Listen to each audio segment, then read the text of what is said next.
Trigonometry 8.3 4th Romanలో 9th sum. Cosecant A minus sin A into secant A minus cos A equal to prove 1 minus tan A plus cot A. ఇప్పుడు ఏం చేస్తామంటే left hand side సెపరేట్గా simplify చేస్తే ఒక answer వస్తుంది, right hand side సెపరేట్గా simplify చేస్తే ఒక ఆన్సర్ వస్తుంది. ఆ రెండు ఆన్సర్లు సేమ్ అవ్వాలి. ఓకే, ఇప్పుడు కొసికెంట్ ఏని ఎలా రాసుకోవచ్చు? 1 minus sine a minus sine ఏ అంటే సైన్ ఏ ఇంటూ సీకెంట్ ఏ అంటే 1 by cos A minus cos A అంటే కాస్ ఏ. ఓకే, ఇప్పుడు రెంట్ని దీన్ని ఎల్సిఎం చేస్తే ఏమొస్తుంది? కింద సైన్ ఏ వస్తుంది, పైన 1 మైనస్ సైన్ స్క్వేర్ ఏ వస్తుంది. అంతే కదా, 1 బై సైన్ ఏ సైన్ ఏ పోతే 1 మిగులుతుంది. 1 ఉంది కాబట్టి ఈ ఎల్సిఎం ఇది ఇంటూ అయితే సైన్ స్క్వేర్ ఏ, ఇది కాస్ ఏ వస్తుంది.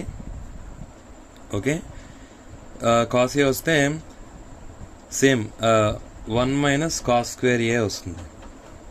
ఓకే, నెక్స్ట్ ఇప్పుడు ఈ రెండు ఇంటూ చేస్తే sine a into cos a అవుతుంది, sine a into cos a. Okay, ఇప్పుడు 1 into 1 1 minus 1 into cos square a దోటైంది. Minus sine a into sign a minus sine square a minus sine square a minus into minus plus sine square a into cos square A plus sine square A cos square A. Okay, ఇప్పుడు ఈ 1 ఇలా రాయండి, minus common తీస్తే cos square ఏ plus sine square ఏ plus ఇది sign square a into cos square A by sine a into cos a. Okay, చూడండి ఇది 1 అవుతుంది, ఇది ఐడెంటిటీలో సైన్ స్క్వేర్ ఏ ప్లస్ కాస్ స్క్వేర్ 1 అవుతుంది. ఆ 1 ఈ 1 ఇది -1, సో ఇదిలో టోటల్ పోతుంది. పోతే మనకు పైన ఏం మిగిలింది? Sign square a into cos square A by sine a into cos ఏ. ఈ స్క్వేర్కి ఒక సైన్కి ఈ స్క్వేర్కి ఒక సైన్కి పోతే మనకి ఏం మిగిలింది? Sine a into cos a మిగిలింది. ఇది లెఫ్ట్ హ్యాండ్ సైడ్. ఇప్పుడు రైట్ హ్యాండ్ సైడ్ ఏంటుంది? 1 బై రైట్ హ్యాండ్ సైడ్ మనకి 1 by tan a plus cot a 1 by tan a plus cot a equal to 1 by sine a by cos a. tan అంటే sine a by cos a plus cos a by sine A.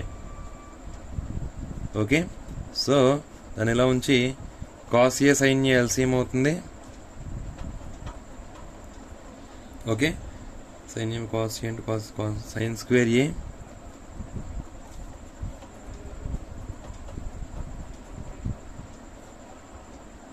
Plus cos square A. Okay, sin square A plus cos square A. Okay, ఇప్పుడు ఇది మళ్ళీ ఏమవుతుంది? 1 by sin square A plus cos square అంటే 1 by cos A into sign A. Okay, ఇప్పుడు ఇది పైకి వస్తుంది అనుకోండి, కాస్ ఏ సైన్ ఏ మిగులుతుంది. So left hand side cos A sign A cos A, right hand side cos A sign A. So both are equal. So hence proved. Okay, ఇలాగే నా Vamsikrishna maths channel subscribe చేయండి. నేను మీకు ప్రతి some explain చేస్తాను. ఏమైనా doubts ఉంటే నాకు కామెంట్స్లో మెసేజ్ పెట్టండి. Thank you.